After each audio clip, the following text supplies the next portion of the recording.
Over the next few years, after their initial raids on Britain, the Vikings began to defeat the Anglo-Saxon kingdoms one by one. By 871 AD, the only kingdom left standing was Wessex.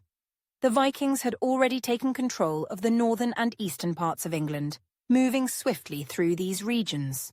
They conquered the powerful kingdoms of Northumbria and East Anglia, and they even renamed places as they went.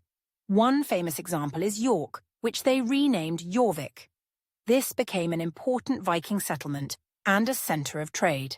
One of the most tragic figures in the fight against the Vikings was Edmund the Unfortunate. He was the king of East Anglia and tried to defend his kingdom from the Viking forces. However, he was defeated, captured, and, according to legend, killed by the Vikings in a brutal manner. His death showed how unstoppable the Vikings seemed at the time, as they rampaged around the country, plundering villages, monasteries, and towns as they moved.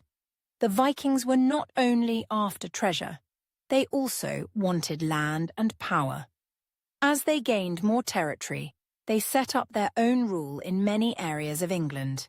The Anglo-Saxons were unable to stop them in most cases, which is why, by 871 AD, Wessex was the last kingdom still standing.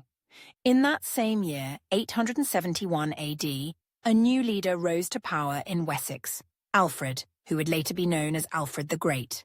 When Alfred became king, Wessex became the last line of defense against the Viking invaders. Alfred's leadership would prove crucial in the coming years, as he was determined to protect his kingdom from falling into Viking hands. His reign marked a turning point, as he began to fight back against the Viking threat and laid the foundations for what would eventually become a united England.